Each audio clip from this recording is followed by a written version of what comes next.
Welcome, fellow bookworms, to Tibra's Den. My name is Whitney, and it is day 19 of Bookmas. So we're kind of still where we were at yesterday. But my husband and I, if I can grab it, did read the next section of Christmas Eve Love Story by Ginny Baird.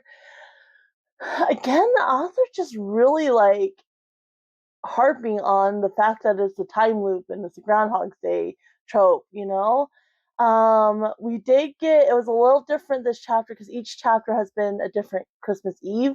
And this one we ended up getting 3 Christmas Eves.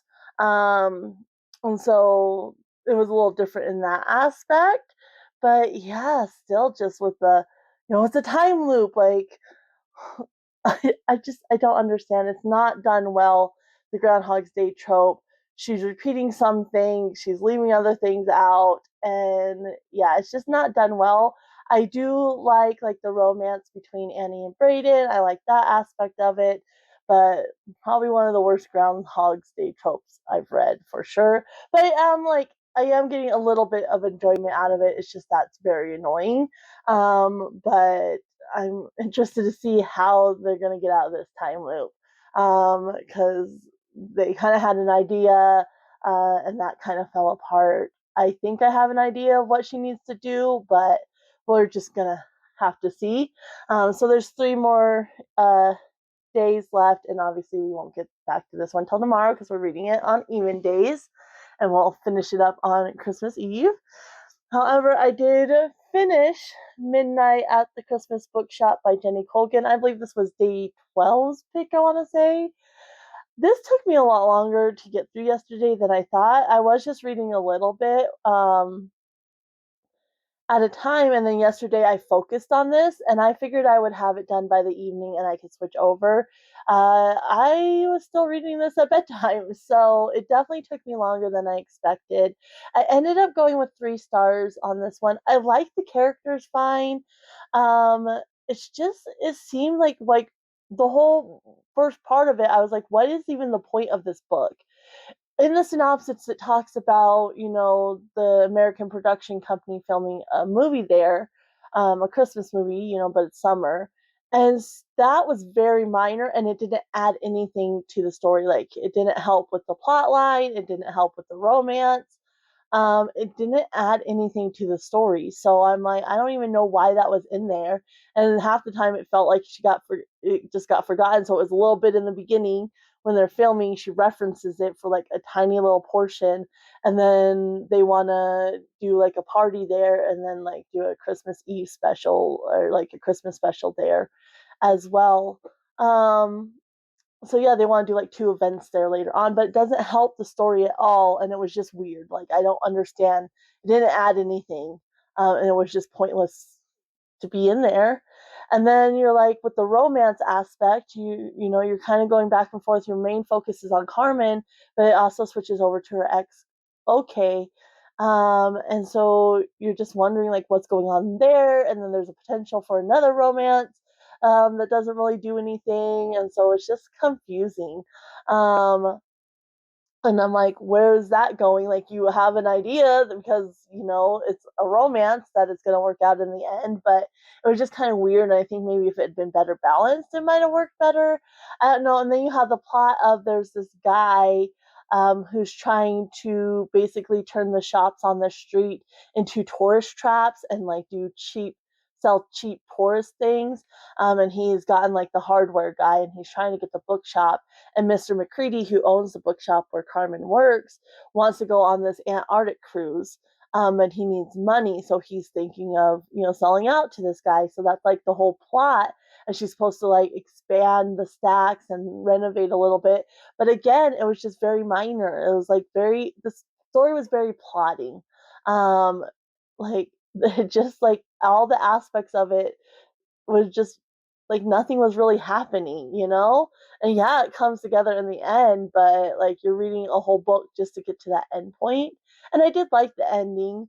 The characters were fine. I liked her nieces and her nephew. I enjoyed them. They got a Manny. I really liked Rudy as a character. He was a lot of fun. But yeah, I just didn't get the point of this. But I didn't hate it either. It was just fine. So that's why I ended up going with 3 stars on this one. But I finished it. It can go back in. And I did start yesterday's pick, which is The Shadows of Christmas Past. It's a 2-in-1. So I started Rocky Mountain Miracle by Christine Feehan. I read, I think, 40 pages of it. Yeah.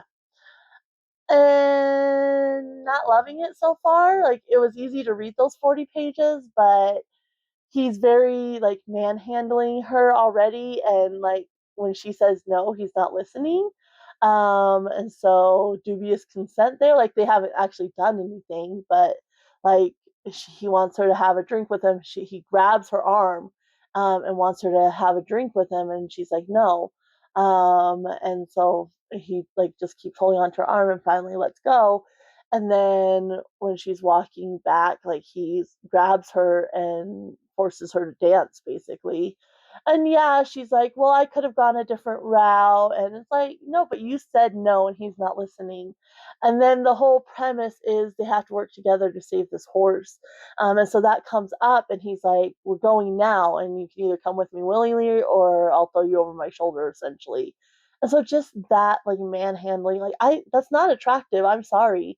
Like, I could get behind he's wounded, he's rough around the edges, but not listening to no and manhandling her, like, that's not attractive. So far, not really loving it, but I'll continue on with it. It was easy to read those 40 pages, and I like kind of the Western feel of it. So basically, in this one, you have Cole and Maya. Maya's like a traveling veterinarian. She doesn't like to settle down. And there's something kind of magical about her. Like, we don't really know what, like, yet, but like it's clear that there's something magical about her. And Cole, he recently came back to this town after his father died to take care of his half brother, who's 14. Um, their father was extremely abusive, but he was very well off. And so the people in this town, like, didn't really see that abuse, but they think the rumor is that Cole came back and killed him, even though he came back after he had passed away, but somebody had shot him. And so the rumor is that it was Cole who did it, and now he's coming in to get his inheritance and such. And it's like, so, but they're very abusive. And so Cole has a lot of trauma, and so does his younger brother, Jace. Um, and Maya can sense like the hurt and such in people and animals. So I am kind of interested in that aspect of it, and hopefully Cole doesn't keep being so manhandly and ignoring consent. But we'll just have to see how it goes. I did like him with his younger brother Jace. So there is that, because Jace was having a nightmare and they were kind of talking. And they both hate Christmas because their father refused to celebrate Christmas. And when their mothers, try to do it, like, it would just go wrong, and would like kill their pets in front of them and such. So their father was a horrible, but the way he's like talking to Jace, I did like that, and it kind of just laid out like their whole past for you right there. So we'll continue this today and see how it goes. We're also going to be reading the next one in Mystery for Christmas, which is edited by Cynthia Manson. The next one will be, this is the book I'm reading on odd days with my husband. If I can get the page, there we go. Okay, this one's called Santa Claus Beat by Rex Stout. So it's really short. It's, let's see, that would be 8 pages. So it's super short. But yeah, we'll see how that goes. There's only 3 more of these. 2 more after we read the one tonight. So yeah, kind of been hit and miss, but I did actually enjoy the last one. I found it entertaining, if nothing else. And so, yeah, we'll continue on with that tonight. We are going to go get stuff for Christmas, because we're going to do like a roast in the crock pot. So we're going to go get that tonight, and like any little snackies we want, because on Christmas we play games.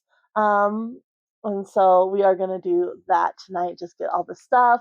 And then we'll have all that ready to go on Christmas. And then Christmas Eve is when we go over to his mom's and have a meal over there with everybody.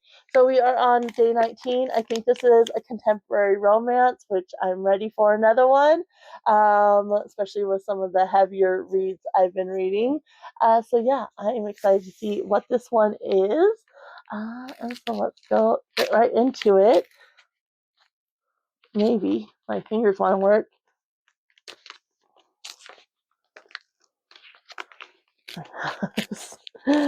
So difficult. So difficult. Okay. All right. Let's see what we got here. Open it up a little bit on the top and bottom so it hopefully slides a little easier. All right.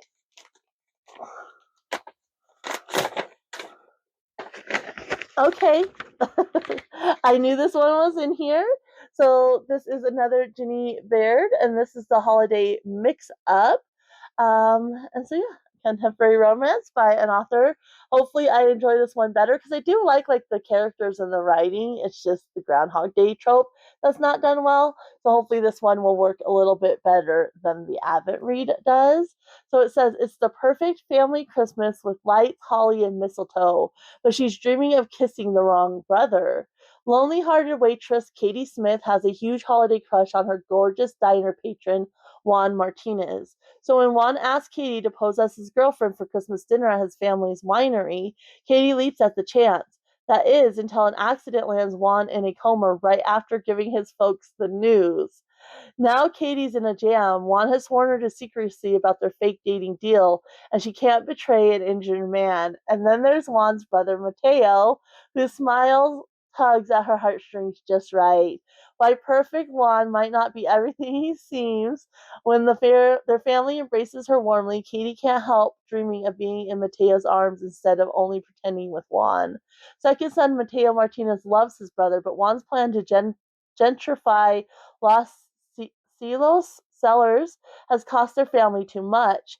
Katie is a warm light in this difficult time, but she's committed to Juan, even when Mateo starts to wish her gentle heart were his instead. With the winery at stake, secrets on all sides, and Juan due to wake up any day, can Katie and Mateo fix this holiday mix-up and follow their hearts to a real Christmas miracle? So this reminds me of While You Were Sleeping, which is a film with Sandra Bullock. It's one of my all-time favorite movies. I watch it even when it's not Christmas, but I've already watched it a couple times for Christmas. I normally put it on to go to sleep too, so I'm not fully watching it, but it is one of my all-time favorite movies. And that sounds just like that. So I am thinking I'm gonna really, really enjoy this. And yeah, like I said, hopefully it works better for me than the Advent one, Christmas Eve love story. Since it won't have that Groundhog Day trope, and that's what's really bogging that story down for me.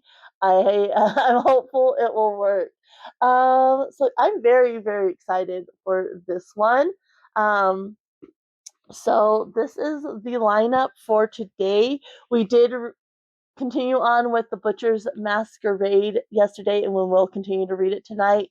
We have less than 200 pages left now, and so we like to end the day with Carl and Princess Donut. So we'll continue on with that. And I did read 20 pages of Wild Women in the Blues last night, and it was so nice just to be back in that book. And so I'm hoping I can sneak in a few more tonight as well. But we'll just have to see how today goes. I need to, of course, get this video up, and then I need to pay bills and such, and then we're going shopping later on. So we'll just have to see how it goes. I might actually read the holiday mix-up today and then keep reading this one at night. But I'll just have to see what I'm feeling once I get all my other things taken care of. But this is the lineup plus the Butcher's Masquerade and possibly Wild Women in the Blues. And I'm very excited for today's pick. I love that movie, and now I'm gonna have to read this and watch the movie again for the fourth time already this month. But yeah, this is a great lineup. I will be back tomorrow. I'll let you guys know how it went. But I think it's gonna be a great day.